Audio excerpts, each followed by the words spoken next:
Madame la vice-présidente du CESE et de la CFTC, cher Pascal Cotton, Monsieur le président de la GFIP, cher Christophe Roth, Mesdames et Messieurs les présidents et directeurs généraux, Mesdames et Messieurs, bienvenue et merci pour votre présence dans cet amphithéâtre Larocque. Merci à tous ceux nombreux qui nous suivent online pour assister à la restitution des premiers résultats d'une étude importante et inédite qui s'appuie sur une analyse des travaux internationaux produits sur le sujet, une étude relative à l'impact des travailleurs handicapés sur la performance collective, économique, organisationnelle et sociétale des organisations. Nous sommes très heureux, dans le cadre de la Semaine européenne pour l'emploi des personnes handicapées, d'être en mesure ce soir de lever le voile sur ces premiers résultats. Je voudrais remercier la ministre Sophie Cluzel qui devrait nous rejoindre dans une dizaine de minutes, d'avoir soutenu très tôt, en accordant son parrainage, ce projet d'étude qui était d'ailleurs une préconisation de la note Emploi et handicap du Cercle Vulnérabilité et Société publiée en 2019. Et je voudrais aussi remercier très chaleureusement nos trois partenaires, l'AGFIP, Andiem et AG2R La Mondiale, trois partenaires majeurs qui, par leurs engagements, leur implication très concrète, permettent effectivement la réalisation de cette étude ambitieuse et dont nous espérons tous, grâce à des éléments mesurables, tangibles et concrets, qu'elle fera bouger effectivement les lignes et les représentations et qu'elle favorisera l'engagement des employeurs pour l'emploi des travailleurs handicapés. Merci enfin aux membres du comité de pilotage et du comité scientifique, composé de chercheurs et experts internationaux qui nous accompagnent dans cette étude, qui devrait être finalisée début, voire courant 2022. Voilà, je laisse maintenant la parole à Thierry Calva et Tanguy Châtel, tous deux sociologues et cofondateurs du Cercle Vulnérabilité et Société à mes côtés, qui vont donc nous présenter les premiers résultats de l'étude. Puis nous aurons le plaisir d'accueillir ensuite la ministre, nos partenaires et des dirigeants et professionnels qui viendront faire part de leurs réactions et échanger sur le thème de l'influence des travailleurs handicapés sur la performance des organisations en Europe et dans le monde. Je vous remercie. Tanguy, Thierry, c'est à vous.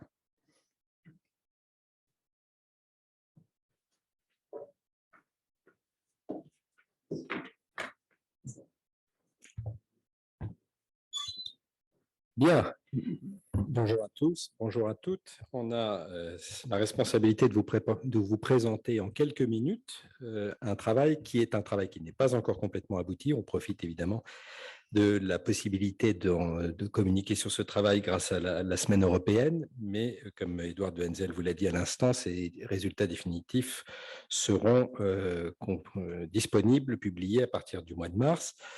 Alors, en gros, vous présentez la structure de cette étude. Elle a été opérée sur un schéma en deux séquences, une revue de littérature, une enquête de terrain. On va vous donner des éléments d'appréciation un peu objectivés à date. Pourquoi cette étude? Déjà parce qu'il faut bien avoir à l'esprit que la notion de travailleur handicapé, elle est diversement définie par les textes. On vous a illustré ça avec les textes de la loi de 2005, mais aussi les textes internationaux, ceux de l'ONU ou ceux de l'OMS. À chaque fois, on a des éléments de définition pour nous décrire en quoi consiste le handicap, mais aussi pour caractériser le handicap à partir des conséquences qu'il a sur la vie en société et dans le cadre de la définition de l'OMS, même sur la possibilité d'aller à l'école ou d'occuper un emploi. Donc, on voit que le handicap peut être largement défini par ses conséquences aussi, ce qui nous intéresse particulièrement dans le cadre de cette étude.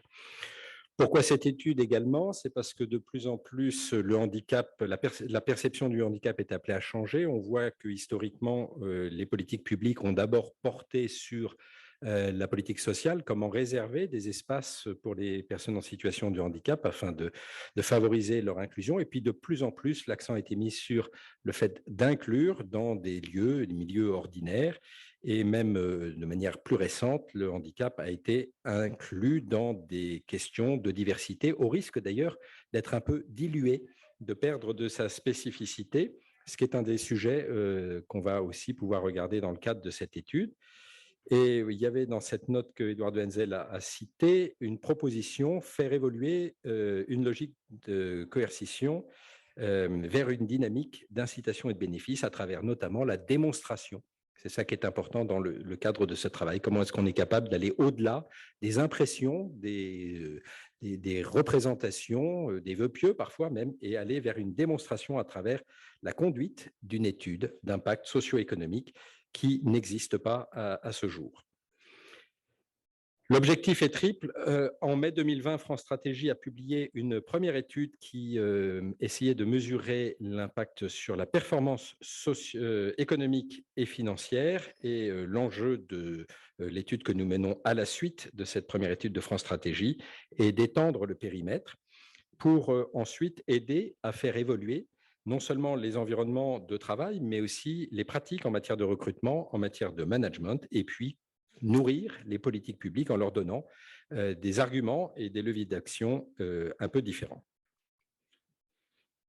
Alors, une première étape de cette étude a été menée entre janvier 2021 et septembre. Tous les travaux préparatoires, construction de la méthodologie, mais aussi analyse de l'existant, analyse des publications, qu'elles soient au niveau national ou qu'elles soient au niveau international. Le but était de commencer à voir s'il y avait une forme de synthèse possible au niveau des grands invariants, au niveau des facteurs de réussite, au niveau des biais. Et nous avons pour ça pu étudier 143 publications. La deuxième étape dans laquelle nous sommes aujourd'hui, c'est celle de la conduite d'investigations de type quantitatif pour aller, à partir de l'investigation de différents panels, essayer de mesurer concrètement la valeur ajoutée ou l'influence éventuellement négative qui pourrait être produite par l'emploi des personnes en situation de handicap. Et pour cela, nous avons choisi un angle d'approche qui est d'aller interroger non seulement des managers qui sont directement au contact ou ne le sont pas, mais se figurent des choses, et puis des dirigeants d'entreprise pour voir comment on peut aussi penser les choses à un niveau de pilotage global.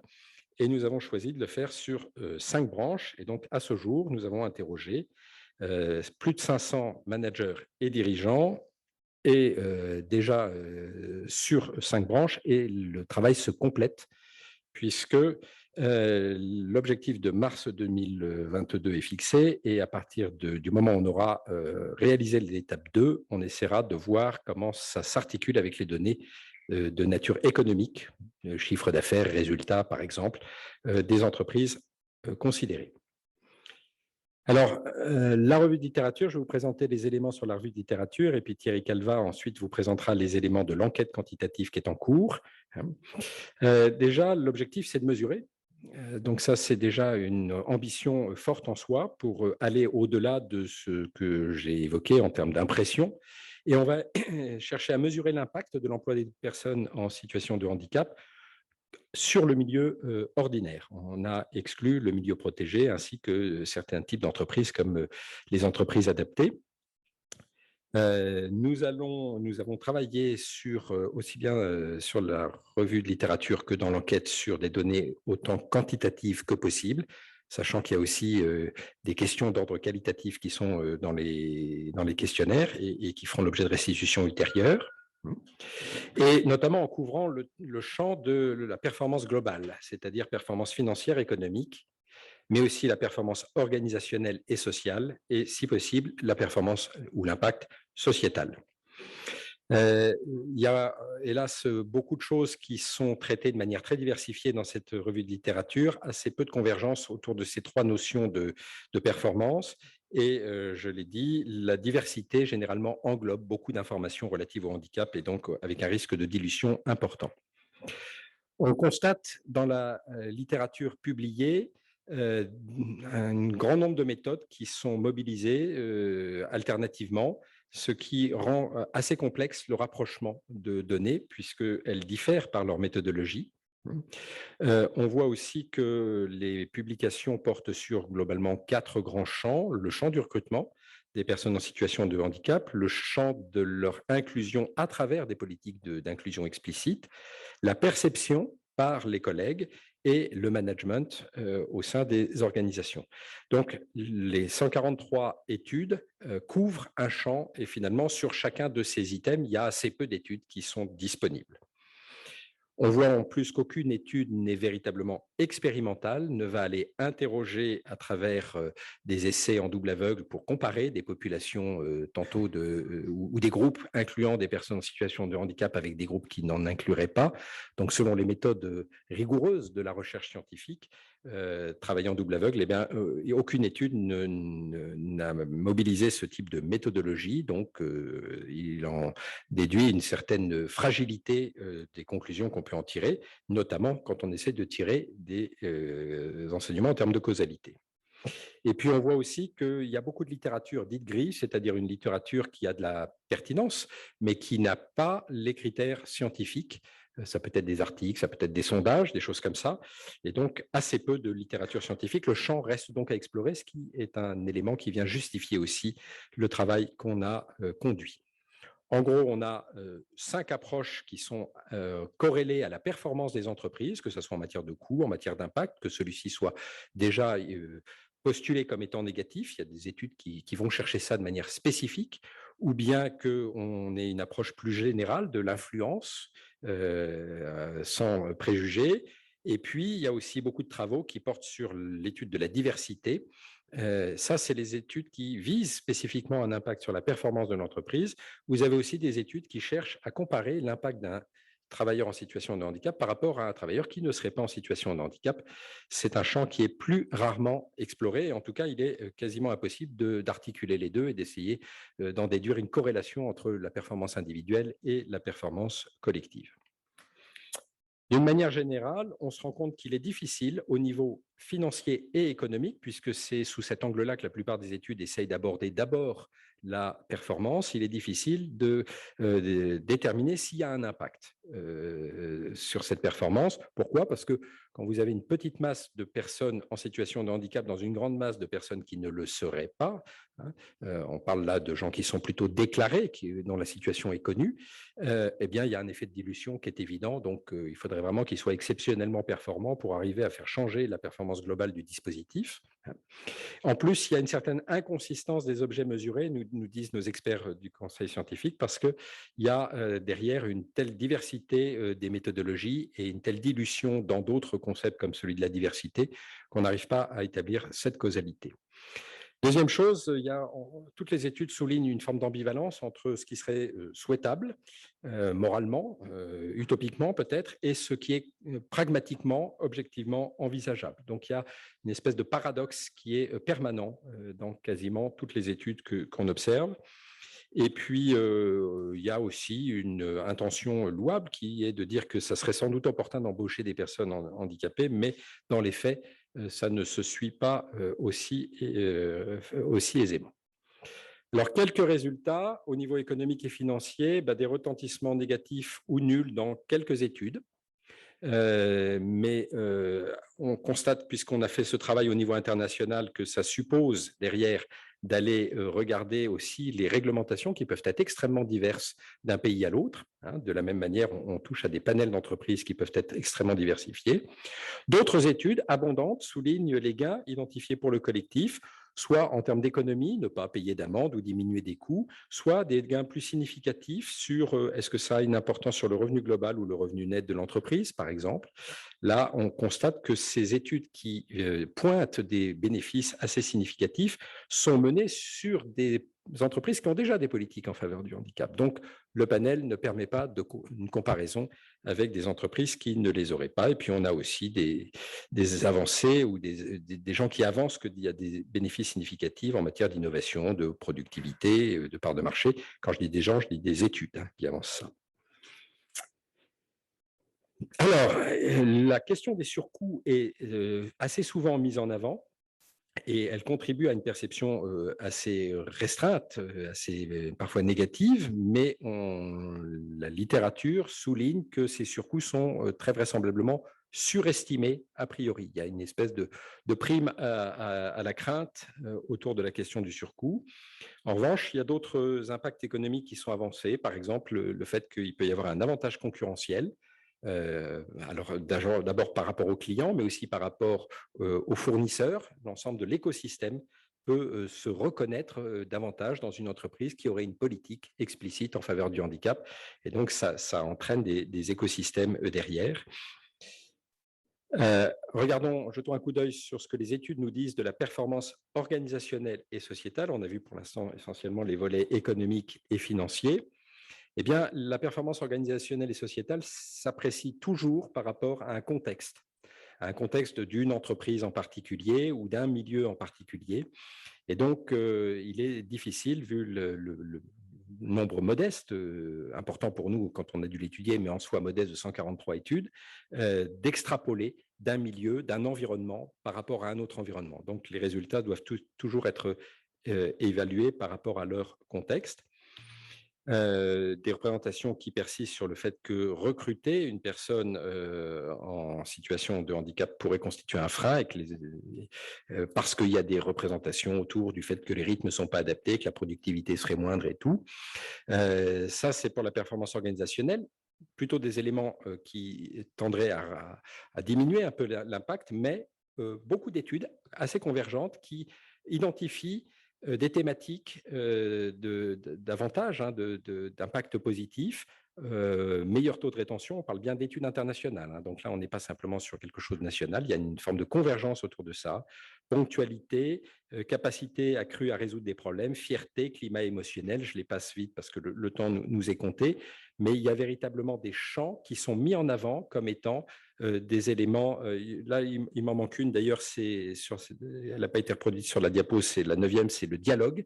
Le fait de recruter des personnes en situation de handicap facilite le dialogue à l'intérieur de l'entreprise. Donc, il y a une forme de prime au recrutement dans la fluidité interne que ça peut apporter. D'autres impacts sont aussi avancés, notamment le fait que les ajustements bénéficient à tous, le fait que les relations avec les partenaires sociaux sont facilitées. Et donc, globalement, il y a quelque chose qui est assez souligné d'un impact positif en matière de performance organisationnelle et sociale, alors même que l'impact sur la performance économique et financière n'est pas aussi établi, aussi facile à établir que ça. Il y a des risques de biais de tiroir, c'est-à-dire dans toutes les études, il y a des présupposés. Les gens mènent des études en fonction d'une partie de conviction personnelle et donc ils peuvent avoir tendance à mettre de côté des effets qui ne conviendraient pas par rapport à leur orientation initiale. Ça, c'est des vrais biais scientifiques et ça souligne qu'il y a un effort d'investissement scientifique en matière de recherche scientifique absolument indispensable pour aller plus loin dans la connaissance de ces impacts. Je termine sur l'impact sociétal. Il y a le Global Reporting Initiative, qui est un organisme qui évalue de manière indépendante l'effort RSE et l'impact RSE des entreprises au niveau mondial. Il ne comporte pas à ce jour d'items sur le handicap, mais il est prévu que les prochaines versions intègrent la question du handicap. On voit que la RSE une politique RSE a sans doute une performance un impact sur la performance économique et financière, pardon. Mais ce qui serait intéressant, c'est de renverser la question en disant en quoi le fait d'avoir une politique économique et financière pourrait aussi doper la RSE. Tout ça est encore assez mal identifié.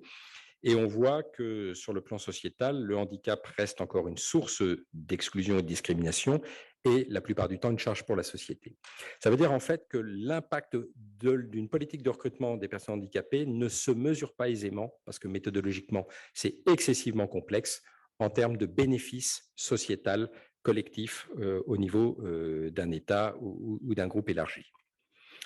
Voilà, en gros, on a de très grosses difficultés méthodologiques qui apparaissent quand on fait cette recension de la littérature internationale, ce qui veut dire qu'il y a un foyer d'implication important. Il y a des biais qui sont notables, mais il y a des conditions qui sont avancées comme étant sine qua non, notamment l'intérêt du management, le fait de prêter attention aux lieux dans les lieux dans lesquels on recrute et où on implante des travailleurs en situation de handicap, vérifier qu'ils sont en situation de sécurité, c'est un élément fondamental, vérifier qu'ils sont mis en capacité de coopérer avec des personnes qui ne seraient pas en situation de handicap, et enfin vérifier qu'on est capable de mettre en place des aménagements raisonnables pour tenir compte de leurs besoins spécifiques. Voilà, je te laisse, Thierry, la suite. Merci beaucoup, bonjour. Donc, moi, je poursuis avec donc la phase terrain. Donc, simplement, un petit rappel, il y avait donc une revue de littérature. Là, ce que je vais vous présenter, c'est une phase terrain qui a été confiée à un institut qui nous suit et nous accompagne, qui s'appelle Stétos, qui est dans la salle. Je le dis à l'attention des personnes qui sont dans la salle. Si toutefois vous aviez des questions sur le respect de confidentialité, n'hésitez pas, à l'issue de la présentation, à aller interroger Loup Barthélémy, Caro Brun-Jacques. Voilà, c'est mieux. C'est mieux, merci Edouard. Et donc, en fait, cette enquête de terrain, elle porte sur deux bras.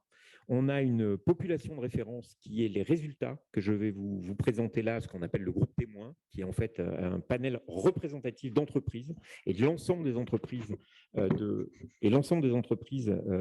du tissu économique français. Et ensuite, on a une phase d'enquête terrain portant sur 5 branches qui, elle, est en cours de recrutement. Et j'en profite d'ailleurs pour lancer un appel à tous ceux qui, étant dans ces branches, pourraient et voudraient venir contribuer à cette enquête. À ce jour, dans notre groupe témoin, on a interrogé à la fois des dirigeants d'entreprise, 253 ont été interrogés, et 307 managers, l'idée étant de pouvoir opérer à terme des comparaisons. On va déjà pouvoir commencer à le faire. Ça, c'est le premier point. Et évidemment, dans les entreprises qui répondent, si on veut mesurer une influence et une incidence, on a à la fois des entreprises qui emploient des personnes, des travailleurs en situation de handicap, mais aussi des entreprises qui vont nous faire part de leur expérience alors qu'elles n'en emploient pas. Donc, ce qui permet toujours de pouvoir avoir une idée de la façon dont la performance se construit. Alors, je rentre rapidement dans le vif du sujet puisque le temps nous est compté. En fait, les premiers résultats qui sont là, qui sont des résultats, j'allais dire quasiment tout chauds, qui viennent d'arriver et qu'on vous livre un peu en avant-première. Premier résultat, on a interrogé les entreprises sur le niveau d'effort actuel qu'elles avaient en faveur de l'emploi des travailleurs handicapés, à la fois en termes de communication, de recrutement, d'aménagement de poste, d'accompagnement individuel. Quand on interroge les dirigeants d'entreprise, la note moyenne sur 10 s'établit à 4,3, alors que quand on interroge les managers, parfois de ces mêmes entreprises, elle s'établit à 5. Ce qui est finalement un différentiel, mais quand on voit que le point neutre est à peu près à 5, on voit bien qu'aujourd'hui, il y a finalement un niveau d'effort perçu et véhiculé qui n'est pas extrêmement élevé. Mais il est sans doute plus élevé en termes de perception du point de vue des managers que du point de vue des dirigeants d'entreprise. Là où on a aussi un résultat qui est intéressant, c'est quand on demande la distribution finalement en matière de diversité, quels sont les domaines pour lesquels l'entreprise fait le plus d'efforts. Du côté des dirigeants, les dirigeants évoquent le handicap comme étant le domaine dans lequel ils font le plus d'efforts aux côtés de l'emploi des seniors, la parité, la maladie, la précarité. Quand il s'agit des managers, là où le handicap apparaissait en première position pour les dirigeants d'entreprise, il n'apparaît qu'en 5e position du point de vue des managers. C'est-à-dire qu'ils sont loin devant la parité, la maladie, la précarité, l'ethnicité. Donc on voit bien qu'au sein des entreprises, suivant là où on se trouve, on a une perception qui est différente. Je pense que peut-être pendant la table ronde, on aura l'occasion d'y revenir. Deuxième résultat, c'est l'impact finalement, puisque c'était quand même un des éléments, c'est un des éléments qu'on cherche à établir, c'est l'impact des travailleurs handicapés sur la performance globale de l'entreprise quand il s'agit du dirigeant d'entreprise et de l'équipe ou du service quand il s'agit d'un manager. Là, les impacts sont significativement positifs, encore plus positifs s'agissant des managers, puisqu'on est sur une note qui, pour les dirigeants d'entreprise, est de 5,5, pour les managers, est de 5,8, ce qui est tout à fait significatif. C'est-à-dire que quand le point d'entrée est à 5, qui est notre moyenne, on est donc sur de l'influence positive dans les deux cas, avec des éléments qui sont des éléments à considérer. Le premier élément à considérer, c'est que plus l'entreprise est grande en termes de taille, et plus le dirigeant aura tendance à mettre une note positive, et donc déterminer une influence positive. À l'inverse, plus l'entreprise est petite, et c'est à ce moment-là que le manager mettra une note plus positive que dans les grandes. Voilà, ce qui est un élément que je soumets. Pour l'instant, on ne l'a pas encore complètement analysé, mais c'est tout à fait intéressant de voir finalement qu'on est à front renversé. Et on est d'autant plus à front renversé que quand le répondant est un référent handicap, de façon assez systématique, il a une notation de l'influence de la personne en situation de handicap qui est nettement supérieure, à la fois à la moyenne et derrière, à la fois en termes de dirigeants comme en termes de managers. Autre résultat, c'est l'impact de la présence des travailleurs handicapés sur les 3 ans passés. Et là, on a une forme de banc d'essai qu'on posait et qu'on pose à la fois à nos dirigeants et à la fois à nos managers, où on leur demande s'ils estiment que dans les 3 ans qui viennent de s'écouler, la présence de travailleurs handicapés dans les effectifs a eu un impact favorable ou défavorable. Moins de 5, c'est plutôt défavorable. Plus de 5, c'est plutôt favorable. À la fois sur un certain nombre de critères que la revue de littérature nous avait effectivement indiqués, qui sont le niveau de productivité, le volume d'activité, le taux d'absentéisme, la capacité d'innovation, la qualité de ce qui est produit, la cohésion interne, la gestion des aléas et imprévus. Vous noterez, sans rentrer dans un détail forcené, que l'ensemble des notes, qu'il s'agisse des dirigeants d'entreprise comme des managers, se situe allègrement dans une notation qui dépasse très nettement la note de 5, dépasse très souvent la note de 6 et voire arrive à 7 s'agissant des managers pour tout ce qui relève de la cohésion interne, avec des distributions qui sont à ce stade des distributions un peu différentes vécues, mais ce qu'il faut retenir, c'est qu'on a aujourd'hui un impact significativement positif vécu à la fois par les managers et par les dirigeants d'entreprise, avec là encore des différents éléments qui sont que finalement, plus l'entreprise va être de taille importante et plus on vous a pris simplement la productivité. Vous vous souvenez, il y a plusieurs éléments, plusieurs indicateurs. S'agissant de la productivité, on retrouve cet effet qui est un effet finalement que plus l'entreprise a une taille importante et plus le dirigeant va avoir tendance à mettre en avant une influence positive, plus l'entreprise sera petite et plus, quand c'est possible et quand on peut le chercher, plus l'entreprise va être petite et plus, dans ces cas-là, le manager mettra une influence positive. Je conclurai, puisque je vois que l'heure tourne, je conclurai juste, c'est qu'un des intérêts, souvenez-vous de l'étude, c'est aussi de pouvoir mesurer le vécu d'entreprises qui n'emploient pas de personnes en situation de handicap. Je simplement mis là, à titre pour l'instant indicatif, l'impact estimé de la non-présence de travailleurs handicapés dans les organisations. Et on s'aperçoit en fait que finalement, le fait de ne pas avoir de travailleurs handicapés semble, pour les entreprises qui n'en ont pas, avoir une influence positive. Et là où ça devient vraiment intéressant, c'est que quasiment, quand vous regardez dans le détail les chiffres, on est quasiment à front renversé entre, d'un côté, une forme de croyance de ceux qui pensent, et la revue de littérature le disait, que le handicap peut avoir une influence positive, et les praticiens et les experts de la réalité, c'est-à-dire ceux qui, au quotidien, côtoient, travaillent, managent ou dirigent des travailleurs handicapés et qui, eux, finalement, y voient une influence positive. Donc, je vais arrêter ici puisque le temps est un peu contraint. Simplement, comme vous le voyez, ce sont là de premiers résultats. L'enquête terrain auprès des branches va se poursuivre et je le répète, n'hésitez pas à participer à l'enquête. L'idée étant de pouvoir terminer une collecte des données pour avoir une publication, une restitution finale de cette enquête au premier trimestre 2022. Merci. Bien, merci beaucoup Thierry Tanguy pour la restitution de ces premiers résultats. Effectivement, dans un temps contraint, c'était une prouesse d'avoir fait comme vous l'avez fait.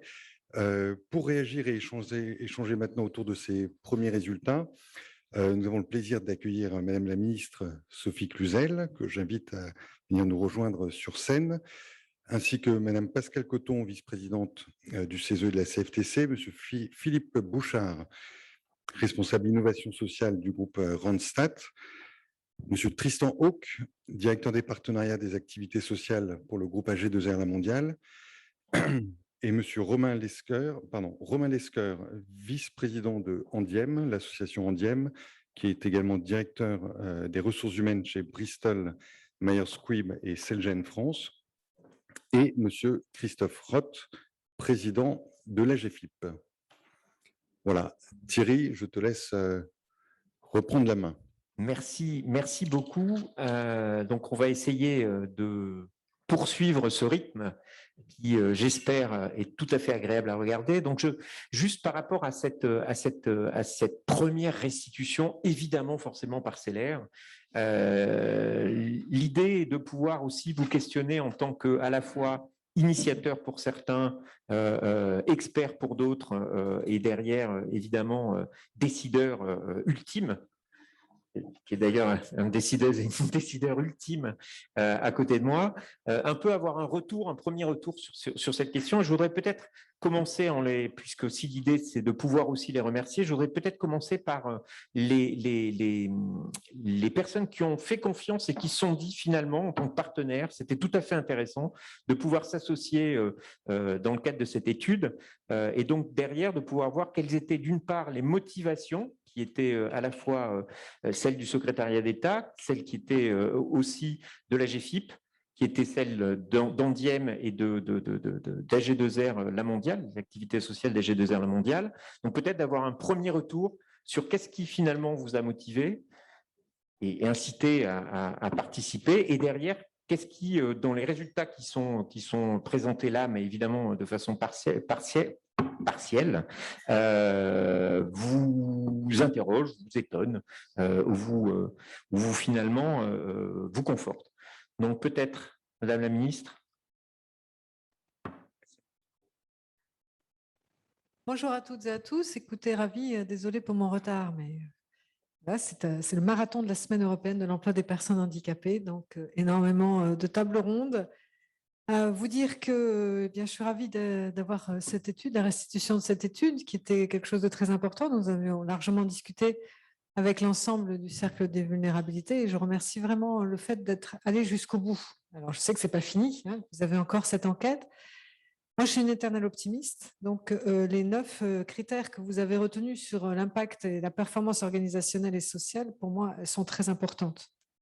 Et ce que vous avez commencé à mettre en place et à montrer, je pense qu'on a des leviers qu'il nous faut absolument objectiver, peut-être en mettant en effet plus de science, ça c'est indéniable, mais je pense que le fait que cette politique de l'emploi des personnes handicapées a vraiment été une priorité, en tout cas de ce gouvernement, avec une vraie feuille de route stratégique pour travailler en même temps sur la personne et en même temps sur l'employeur, quel qu'il soit, commence à porter ses fruits. Nous avons la chance que cette semaine elle soit européenne. Donc, il faut vraiment aussi qu'on travaille sur les benchmarks européens et ça sera l'occasion lors du 9 mars, puisque c'est la présidence française de l'Union européenne, durant la journée où je recevrai tous mes homologues de l'Europe, qu'on puisse le mettre en exergue. Vraiment, l'emploi des personnes handicapées sera un des sujets phares de cette rencontre. Donc, je pense que d'ici là, il faut qu'on revoie comment on peut faire une restitution, se servir de votre étude, de votre enquête, de ces regards croisés qui ont été faits sur l'apport qui est réel hein, de l'emploi des personnes handicapées, on puisse le mettre en exergue. Franchement, si vous m'autorisez, nous servirons de cette matière très intéressante pour voir si, justement, en termes de benchmark européen, il y a des sujets communs que nous pouvons porter et appuyer. Voilà. En tout cas, un grand merci, parce que objectiver, je pense que c'est très important. On est beaucoup dans le ressenti, vous l'avez dit. Il nous faut travailler justement sur ces leviers, sur les peurs, sur les freins, pour avancer tous ensemble. Ça progresse, il faut que ça progresse encore plus vite. On l'a vu hein, ce matin, hier, on a vu qu'il y a vraiment des choses extrêmement intéressantes qui se passent. Beaucoup d'innovation sociale, d'innovation managériale. Moi, ce qui m'importe le plus, je le dis souvent, mais c'est de passer de l'obligation à l'envie. Donc, comment on donne l'envie en se servant justement de ce que vous avez pu noter et sur lequel il faut qu'on puisse s'appuyer. Voilà. En première réaction. Merci beaucoup. Je précise que la revue de littérature qui porte sur 143 publications, il y en a significativement beaucoup d'Europe. Donc, il y a des études belges, espagnoles, hollandaises. Donc, de fait, on pourra faire un abstract tout à fait particulier sur ce sujet. Peut-être, Christophe Roth, voilà, vous avez un petit micro qui est juste à côté. Peut-être la GFIP, qui est partenaire de cette étude, qu'est-ce qui, finalement, vous a trouvé intéressant? Qu'est-ce que vous avez trouvé intéressant dans le fait de soutenir cette étude? Et qu'est-ce qui, en termes de résultats, peut, à un moment donné, soit vous étonner, soit vous trouvez ça remarquable. Vous pouvez aussi trouver ça, finalement, désolant. Mais c'est tout à fait, vous en avez tout à fait le droit. Bonsoir à toutes et tous. Merci tout d'abord pour les travaux qui ont été réalisés par le Cercle Vulnérabilité. Merci à Édouard, Tanguy, Thierry, Gwenaël, ainsi que les membres du conseil scientifique et du COPIL. Nos motivations en termes de la GFIP et ce que je peux retenir par rapport à votre analyse, c'est déjà souligner l'importance et l'aspect inédit des travaux internationaux, européens, de l'enquête qui est toujours en cours et dont les résultats sont quand même, je dirais, interpellent et nous remettent également, je dirais, en scène afin, je dirais, de travailler de manière collégiale avec l'ensemble des collèges du conseil d'administration, les membres des associations en charge des personnes en situation de handicap, les employeurs, les partenaires sociaux, les personnes qualifiées. Ça nous interroge et ça doit être le miel pour travailler en concert avec un maillage pour tous et avec tous, en complémentarité de l'impulsion donnée par la secrétaire d'État Sophie Cluzel.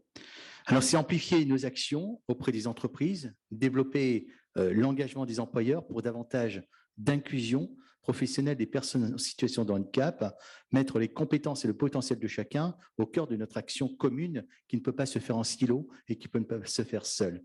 Et ces éléments statistiques que je viens de découvrir, cette enquête, nous offre des belles pistes de réflexion pour pouvoir travailler, d'autant plus que nous serons sur un travail à la GFIP avec un plan stratégique que nous avons travaillé en 2022 et qui sera en place pour 2023 jusqu'à 2027, en complémentarité de la convention État-GFIP qui a été signée. Je veux dire, on a là vraiment des arguments et des informations qui pourront nous guider.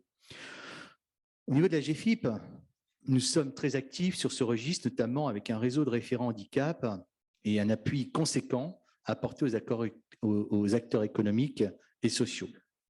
Aujourd'hui, la situation telle qu'elle a pu être analysée, et on a pu le voir comme la secrétaire d'État l'indiquait, puisqu'on a fait du terrain depuis hier par rapport à la semaine européenne de l'emploi des personnes en situation de handicap, mais la GFIP est mobilisée 365 jours sur 365, on voit quand même des chiffres qui peuvent, quelque part, nous mettre davantage en dynamique et qui ne sont pas en alerte.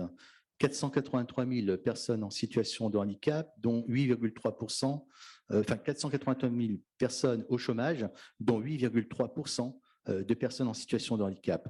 Ce qui signifie, en fin de compte, eh bien, que le taux de chômage des personnes en situation de handicap n'a pas augmenté, alors que nous sommes dans une crise sanitaire qui est inédite et qui impacte le monde du travail. Cette semaine européenne vient nous rappeler l'importance d'agir tous ensemble pour une société plus inclusive, pour l'égalité des chances.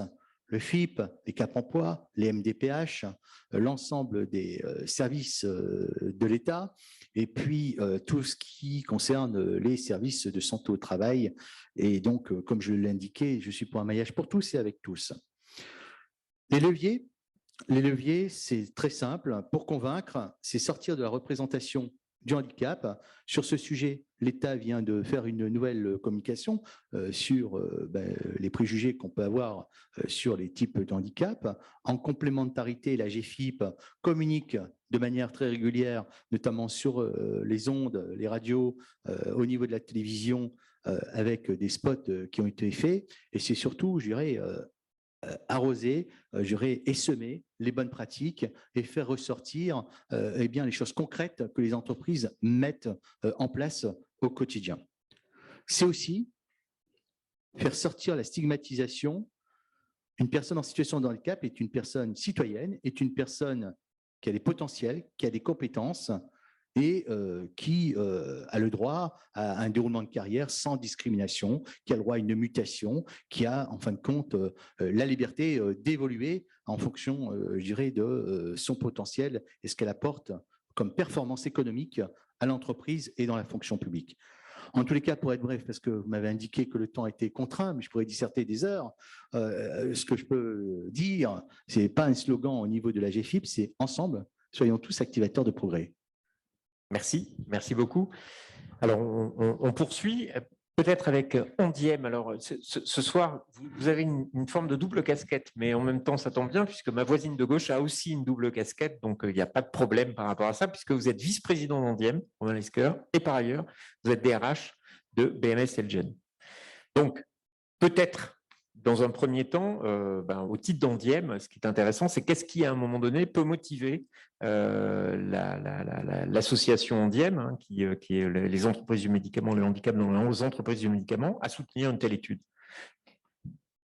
Merci Thierry, bonsoir à tous. C'est intéressant parce qu'en fait, il nous a paru assez, comment dirais-je, naturel chez Andiem de participer à cette étude, d'en être le partenaire, dans la mesure où elle, finalement, elle contribue directement à nos objectifs qui sont d'objectiver, vous l'avez dit, ça a été dit par Madame le ministre, d'objectiver tout ce qui va nous permettre de favoriser l'intégration et la considération, je dirais, du travailleur en situation de handicap. Donc, pour mémoire, Andiem, hein, c'est en effet une association paritaire qui a pour mission de mettre en œuvre en fait l'accord de branche qui a été signé entre les partenaires sociaux et les entreprises de médicaments il y a maintenant un certain nombre d'années. Donc, dans notre mission, cette étude, pardon, était très attendue. Et il y a 3 choses, puisque vous nous demandez en fait un espèce de rapport d'étonnement qui m'ont marqué. La première, c'est qu'il est difficile à ce stade, en tout cas, de vos travaux, d'établir une relation, une corrélation entre l'impact économique et la situation finalement du travail en situation de handicap. On verra comment les choses évoluent, mais je note cela. La deuxième chose, c'est qu'en effet, il y a manifestement une espèce de spirale vertueuse qui se met en œuvre qualitative, et cela a été dit, avec un impact très direct du travail en situation de handicap dans son environnement. Et en fait, ça vient corroborer, sans mêler les 2 casquettes, mon expérience de dirigeant. On voit très bien que lorsqu'on intègre, et en fait, tout réside dans la difficulté d'intégration, mais lorsqu'on arrive à franchir cet obstacle et qu'on intègre un travail en situation de handicap, il crée autour de lui un écosystème qui est positif. Et qui est vraiment positif. Et que cette étude le corrobore, c'est une intuition, c'est quelque chose qu'on vérifie sur le terrain, mais c'est vraiment, vraiment précieux. Et donc, en fait, partant, on voit bien que c'est le premier obstacle qui est à franchir, mais une fois qu'on a franchi l'obstacle, encore une fois, du recrutement et de l'intégration, on rentre dans cette spirale vertueuse et c'est cela que nous devons essayer de viser. La troisième chose qui m'a vraiment marqué et pour tout dire beaucoup étonné, c'est ce différentiel que vous avez largement établi et étayé entre, d'une part, la vision des dirigeants et celle des managers qui sont au quotidien ceux qui vont favoriser de fait l'intégration des travailleurs en situation de handicap. Alors, je n'ai pas d'explication à ce stade-là, mais je serai très attentif à l'évolution de votre étude sur ces derniers aspects. Ce que je peux peut-être dire, c'est qu'il y a de toute évidence, en fait, aujourd'hui, une pression accrue sur les dirigeants pour lesquels, de fait, le handicap devient un sujet de diversité et d'inclusion parmi d'autres, avec un risque de banalisation. Vous l'avez plus ou moins évoqué. Et de fait, pour les dirigeants, il y a aujourd'hui une mise en concurrence avec d'autres sujets pour lesquels les dirigeants sont appelés à agir. Et je ne vais pas vous citer les nombreux sujets de diversité et d'inclusion qui aujourd'hui existent. Et donc, sans doute, il y a un enjeu à faire du handicap, à maintenir le handicap comme une cause importante aux yeux des dirigeants qui, à un moment donné, peuvent être amenés à faire des choix. Voilà. Et donc, je pense que là, il y a un enjeu très, très fort qui ressort assez clairement de ce différentiel que vous avez pu établir, parce que, par ailleurs, les managers, encore une fois, en proximité avec le terrain, arrivent rapidement à établir les vertus et la spirale vertueuse à laquelle je faisais référence. Et ça explique, je pense, sans doute, finalement, ce différentiel d'appréciation. Mais c'est un enjeu important sur lequel je serai et nous serons chez Andiem très attentifs. Eh bien, merci. Merci beaucoup pour cette réponse circonstanciée. Peut-être Tristan Hauck, vous êtes directeur des activités sociales d'AG2R La Mondiale. AG2R La Mondiale est un partenaire de l'étude.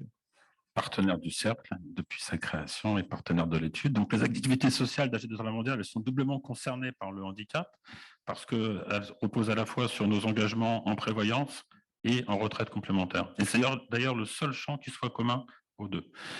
Alors, ce qui nous intéressait dans cette étude, c'est que à travers nos partenaires, à travers ce que nous remontent nos clients dans les entreprises elles-mêmes ou salariés des entreprises, on a plein d'intuitions et de convictions, mais on voit bien que pour faire évoluer les mentalités et les pratiques, il faut appuyer ça, étayer ça par rapport à des données scientifiques. On a la chance d'être régulièrement éclairé par des grandes figures du champ du handicap, Amoub Bouakaz, aujourd'hui président d'Achèvre Entrepreneur, ou Riyad Salem et autres, avec plein d'engagements. Mais leur discours est beau et porteur, mais il faut aussi, je pense, qu'on puisse démontrer ce qui se passe dans d'autres pays, les effets qui sont produits et comment les managers et les dirigeants d'entreprise perçoivent ou non l'avantage d'avoir des travailleurs handicapés dans les équipes.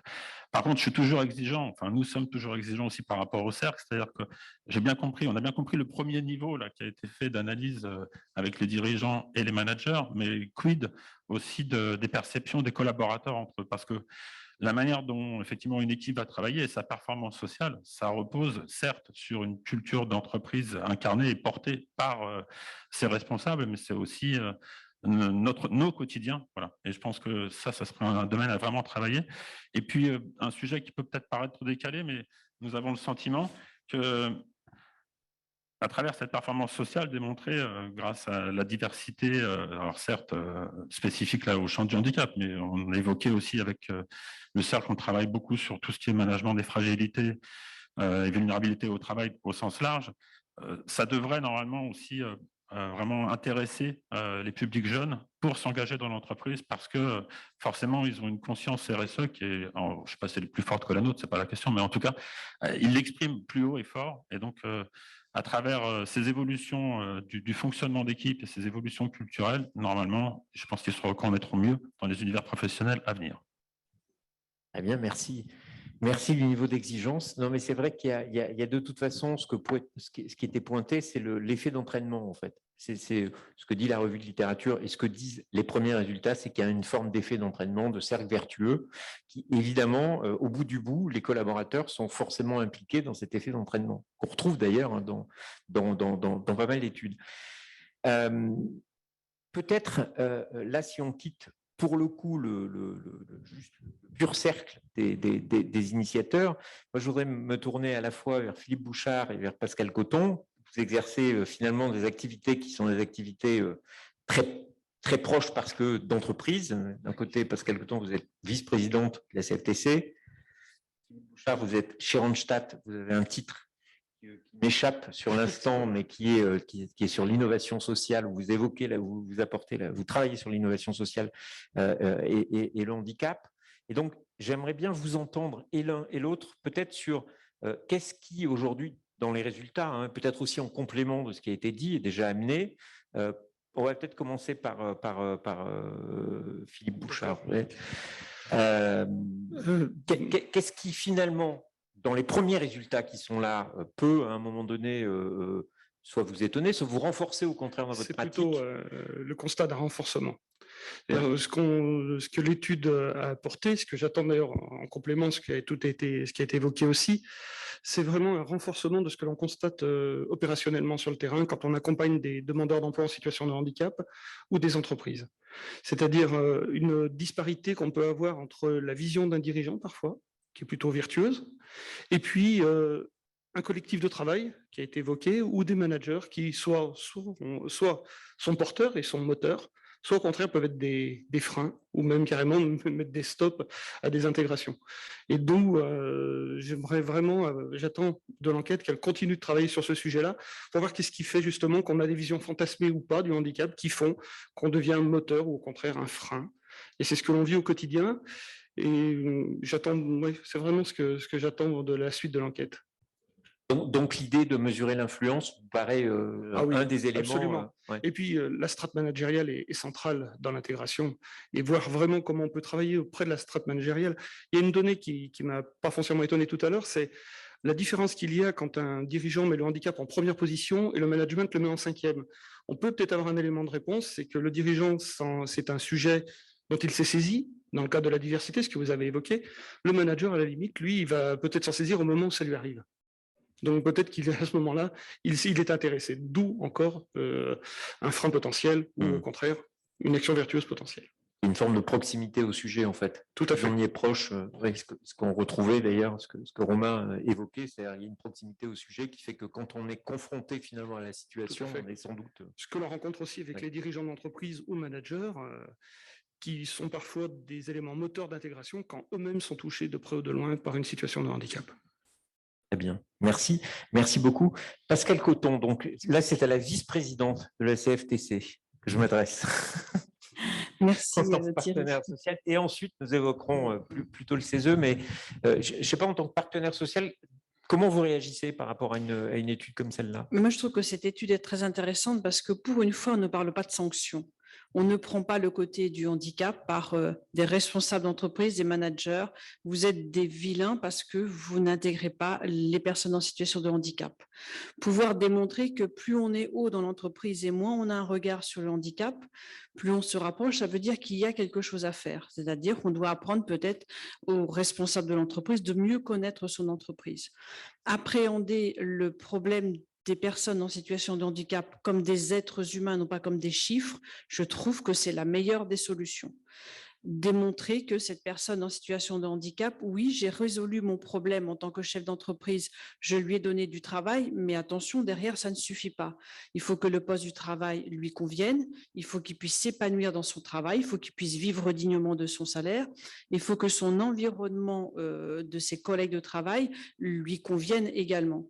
Moi, je dis toujours que lorsqu'une personne est en situation de différence dans l'entreprise, cette différence qu'elle va mettre positivement ou parfois négativement, eh bien, les collègues de travail vont l'emmener dans leur vie de tous les jours dans la cité. Et lorsqu'on arrive vraiment dans une entreprise à bien intégrer, à bien insérer une personne en situation de handicap, eh bien, ces collègues de travail, quand ils rentrent chez eux, verront le voisin de palier s'il est en situation de handicap, pas du tout de la même façon. Peut-être davantage de respect, se rendra mieux compte que c'est très difficile de descendre un trottoir, que de ne pas avoir d'ascenseur, c'est une catastrophe. C'est vraiment éveiller aussi, et ça, c'est le rôle du manager de terrain. Le référent handicap a une responsabilité et un rôle très important. Nous, c'est ce que nous disent également les salariés. Un référent, il va avoir les mots qui ne vont pas blesser la personne, autant de la part de quelqu'un qui est en situation de handicap que son collègue de travail. Ce référent sert souvent de passerelle pour créer du lien également. Et ça, c'est, je pense, une très bonne conduite, un très bon outil, notamment quand les managers ne se sentent pas en situation de parler. Le manager également, et tu le disais, lorsqu'il est touché lui-même dans sa vie personnelle ou dans sa vie professionnelle par une personne en situation de handicap, il n'aura pas le même comportement dans l'entreprise. Nous, on s'est aperçu aussi que lorsque la personne était valide et malheureusement devient invalide suite à un accident de travail, eh bien dans l'entreprise, c'est pas le même regard, c'est pas la même façon de pouvoir le réintégrer après derrière et d'aménager son poste de travail. Je crois que c'est tous ces plus-là qu'il faut qu'on arrive à mettre, et là, ça ressort bien dans votre étude, plus que de dire ils n'ont pas atteint leurs 6%, ça fait mal de dire je fais partie des 6%. Ben, c'est comme les femmes et la parité, ben, tu es là parce que tu combles le 12e poste parce qu'il en fallait une. Enfin, je crois qu'on peut le dire tout simplement.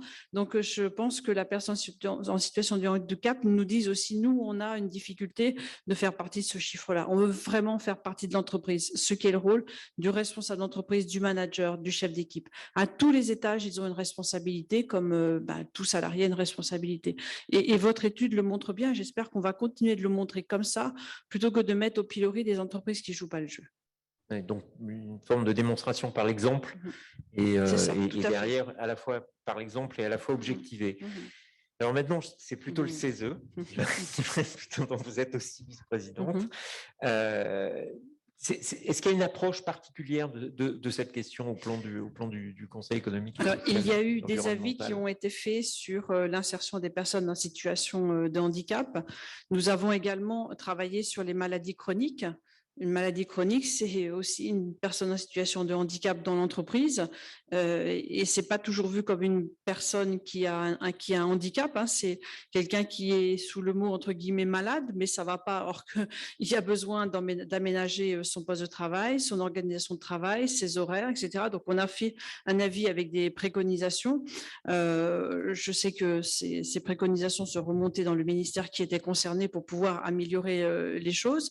Et puis, le CESE, c'est aussi une organisation d'organisation et aussi on fait attention que dans nos propres locaux, on est en train de travailler sur le fait de pouvoir accueillir au mieux les personnes en situation de handicap, parce que le CESE, Conseil économique, social, environnemental, où on reçoit maintenant du public et notamment des citoyens, puisque nous travaillons par tirage au sort avec des citoyens et ils ont aussi, c'est un extrait de la société, donc on a aussi avec nous des gens de la société, de la cité qui viennent travailler avec nous en situation de handicap et on doit pouvoir les accueillir dire, au mieux et leur montrer qu'on est capable de travailler sur des sujets qui soient aussi pointus et d'apporter des préconisations.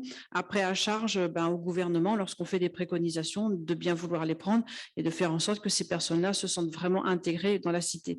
Mais quand j'ai intégré dans la cité, moi, je reviens parce qu'on passe au moins 8 heures par jour dans notre entreprise. Lorsque toutes ces difficultés arrivent à être comblées, on les ramène dans la cité. Et je pense que le vivre ensemble, on en a bien besoin dans notre pays et c'est aussi des exemples positifs comme ça qu'il faut qu'on arrive à mettre en place dans la vie de tous les jours. C'est une forme de vecteur comme ça. Tout à fait. Qui est intéressant. Merci beaucoup. Philippe, vous évoquiez la question du levier managérial, qui était celui qui était aujourd'hui à changer, enfin à changer, en tout cas à travailler. J'irais même au-delà, le collectif de travail.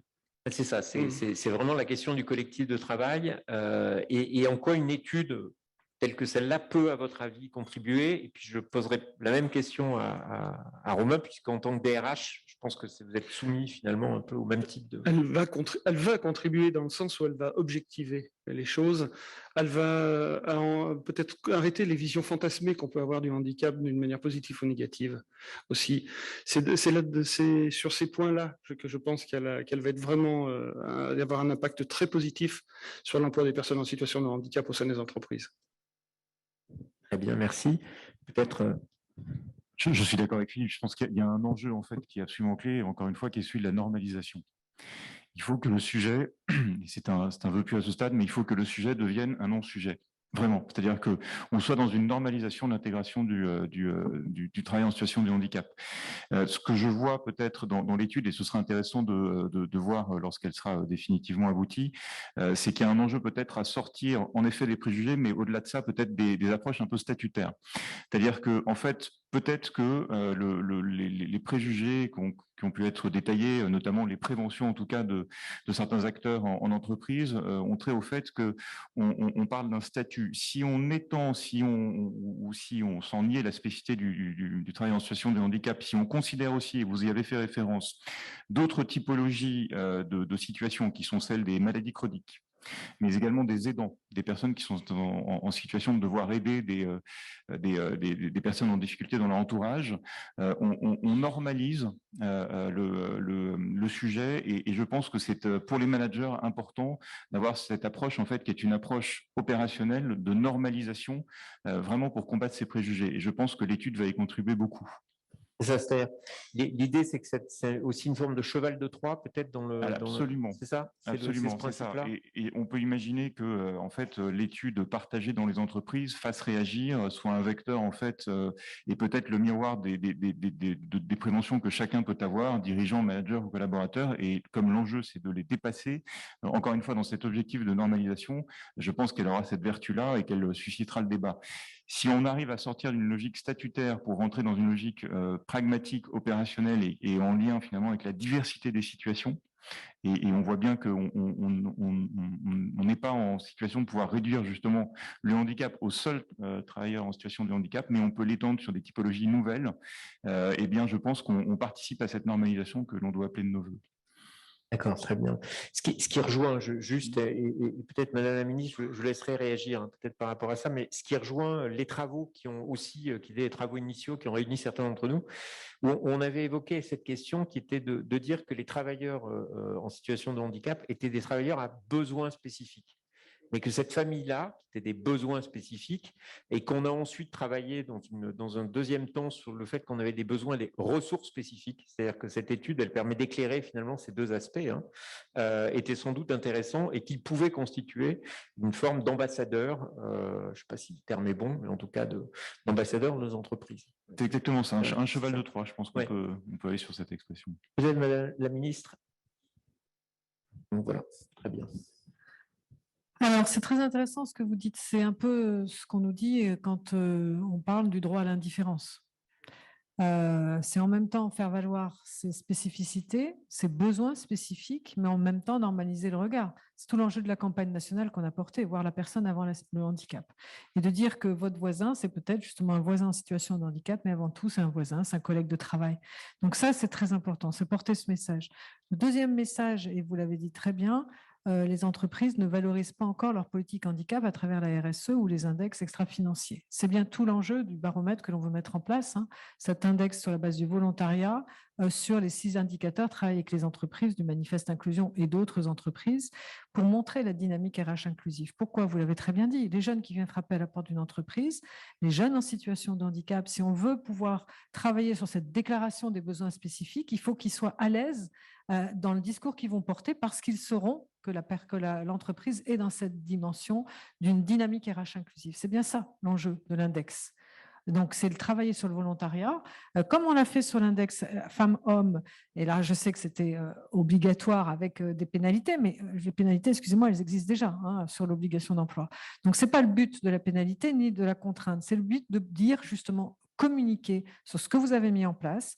Alors, c'est là où petit à petit se rejoindra la notion du dirigeant et du manager. Parce que si c'est travailler justement dans le collectif de travail, embarquer dans le dialogue social avec les partenaires, en disant voilà les 6 indicateurs, c'est le taux d'emploi, certes, mais c'est les apprentis handicapés que j'ai pu accueillir, c'est les stages que j'ai faits, c'est les achats inclusifs, enfin voilà, c'est tous ces indicateurs qui ont été travaillés avec les entreprises. L'idée, c'est ça. Faire savoir, on ne mesure bien que sur ce que l'on peut, on avance que sur ce qu'on mesure, donc pouvoir montrer une progression et faire connaître à l'extérieur, ceux qui viennent frapper à la porte de l'entreprise, que vous allez pouvoir tout simplement parler de votre handicap parce que voilà, cette entreprise, elle l'affiche. Et elle n'affiche pas juste un taux, elle affiche une dynamique de RH inclusive, le nombre de conventions que j'ai pu passer, etc. Donc, c'est ça tout l'enjeu. Objectiver le fait que de savoir parler de son handicap, ça va être un plus parce que là, vous faites une mesure de quelque chose qui, ça veut dire que la personne s'est déclarée handicapée. Or, on voit bien encore les freins colossaux qu'on a pour la déclaration, que ce soit sur les jeunes ou les moins jeunes.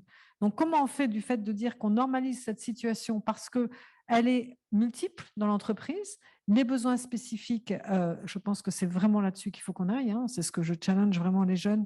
RQTH, ils n'en veulent pas de ce mot. C'est une horreur ce mot. Excusez-moi, reconnaissance de qualité de travailleurs handicapés, mais posons-nous les bonnes questions. Faisons des maisons de l'autonomie et pas maisons départementales des personnes handicapées. Allons vers Kids with Special Needs, c'est-à-dire des enfants à besoins éducatifs particuliers qui deviennent des adultes avec des besoins particuliers. Mais je pense qu'il faut qu'on dédramatise cette notion de handicap. Moi, beaucoup, notamment en Europe, hein, personne n'emploie le mot handicap dans beaucoup de pays. Mais vraiment, donc je pense que ça, si ça nous permet d'objectiver que c'est aussi quelque chose de très stigmatisant et que ce droit à l'indifférence, tout en réclamant justement les adaptations nécessaires à mes besoins spécifiques pour être performant, on aurait gagné, hein, sans nier vraiment aussi le handicap.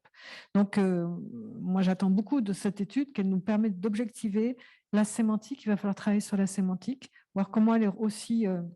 parce que là, vous avez parlé de handicap, mais vous avez parlé aussi des maladies chroniques, des maladies invalidantes, de tous ces handicaps invisibles. Comment on peut les mesurer, si ce n'est en les démystifiant et en dédramatisant cette situation. Donc, moi, je suis très intéressée. Et puis, très intéressée aussi par l'effet d'entraînement. Le cercle vertueux, une fois que le collectif, une fois qu'il a été intégré. Mais pour être intégré, il faut bien qu'on sache la situation de handicap. Donc, c'est toujours le fou la poule, comment on travaille là-dessus. Hein. Déclaration, pas déclaration, intégration. Et on voit que ça va nous aider vraiment à objectiver le fait qu'il y a un entraînement et un cercle vertueux. Donc ça, c'est très intéressant. En tout cas, merci vraiment de cet appui. Et juste, hein, je préciserai, puis peut-être s'il y a une question dans la salle, possiblement, je ne sais pas si en ligne on a des questions. On est contraint par le temps parce qu'on a un bel événement derrière. Hein, donc voilà, donc il faut, le temps est contraint, mais il y a peut-être des questions. Je ne sais pas s'il y a des questions dans la salle. Sinon, moi, j'en ai une parce on est passé, à mon avis, assez rapidement sur le sujet, mais... Allez-y, alors. Non ? Bon, pas de question. C'est la question du référent handicap, dont on voit, alors c'est vrai que les résultats ont été présentés très rapidement, mais dont on voit quand même qu'il y a une forme d'effet booster dans l'influence. Alors, on ne peut pas nier qu'il y a sans doute un biais dans la réponse, mais on est quand même sur des choses tout à fait conséquentes dans la réponse. Et donc, ça rejoint aussi la question de la proximité au sujet, puisque c'est quand même celui qui, à un moment donné, est le plus à même à la fois de soutenir et en même temps de juger. Je ne sais pas ce que ça peut évoquer chez vous, cette question du référent handicap. Ça vous étonne, ça ne vous étonne pas? Alors, je sais qu'à la GFIP, la question des référents handicap est une question importante. Donc, peut-être, si vous voulez réagir, et puis... Oui, je vais faire passer un message, tout simplement, c'est que l'AGFIP va réunir les référents handicap les 29 et 30 mars à Lille, avec l'Université des référents handicap. Ce sont des bonnes pratiques, ce sont des échanges, c'est également des reflets du terrain qui ne peuvent qu'aller dans le sens bien, de défendre l'inclusion des personnes en situation de handicap, le maintien en emploi. Donc, tous ces échanges de bonnes pratiques, en appui de la communication, avec une meilleure lisibilité des offres de services à la compensation et au maintien en emploi que propose la GFIP, eh bien, c'est des choses qui ne feront que évoluer et puis déstigmatiser les personnes qui ont des besoins spécifiques, qui ont une différence, et on va tous se retrouver à mettre au cœur de notre action collective le potentiel de chacun pour une société plus inclusive. Moi, j'y crois. Alors, excusez-moi, mais moi, les référents handicap, c'est mon dada, hein, donc il en faut partout. C'est bien pour ça qu'on en met dans chaque CFA. Pourquoi faire monter le droit commun, tout simplement? Qu'un jeune n'ait plus besoin d'aller faire des kilomètres et des kilomètres pour trouver une réponse adaptée, mais qu'il soit bien dans son CFA de droit commun. C'est les référents handicap dans les missions locales, c'est les référents handicap partout. Il faut qu'on fasse monter ce droit commun vraiment en qualification.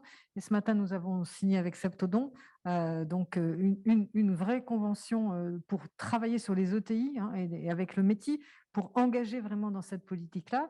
Il y avait les référents handicap dans Diem. Voilà, il faut que tous ces réseaux qui travaillent peut-être un peu trop en milieu fermé puissent nous faire connaissance vraiment à ce maillage dont vous parlez souvent, Monsieur le Président Roth. C'est vraiment ça qu'il faut qu'on fasse. Donc les référents handicap, ils sont très importants. Il faut les faire monter en qualification, mais il faut qu'ils diffusent dans l'entreprise parce qu'il faut qu'ils infusent auprès du manager, auprès du collectif de travail. C'est une ressource, mais c'est une ressource de transmission dans le reste de l'entreprise surtout qui est importante. Voilà. Peut-être des réactions par rapport à la question du référent handicap. C'est un partenaire qui est absolument incontournable pour l'ensemble des membres de l'entreprise, et en particulier, je pense, pour le dirigeant, puisqu'on a vu qu'il y avait un enjeu de sensibilisation permanente, de resensibilisation. Et la question, c'est comment est-ce qu'on accompagne et on outille dans les entreprises ce référent handicap. Et je pense que l'étude va être un outil important pour le référent handicap. Très bien, merci. Merci beaucoup. Donc, nous allons arrêter ici. Je vais peut-être vous laisser conclure. Deux mots de conclusion. Vous connaissez mon dada, nul n'est inemployable quand il est bien accompagné. Je pense que ça, c'est très important. Vous dire qu'il faut oser l'emploi inclusif et vous dire merci au Cercle des vulnérabilités d'avoir conduit cette étude très complète. Ce n'est pas fini, il va falloir qu'on s'en serve vraiment comme un levier vraiment d'accélération des bonnes pratiques partout dans les entreprises.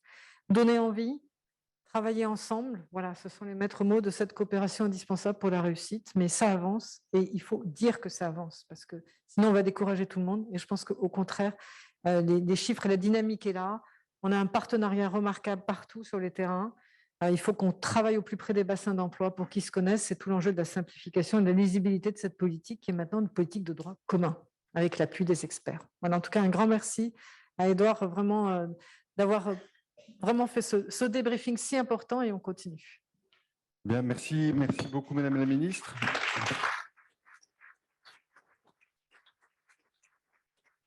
Merci infiniment et merci aux participants, y compris ceux online qui étaient assez nombreux puisqu'ils étaient près de 200 aux dernières nouvelles. Voilà, merci à toutes et tous et très bonne soirée.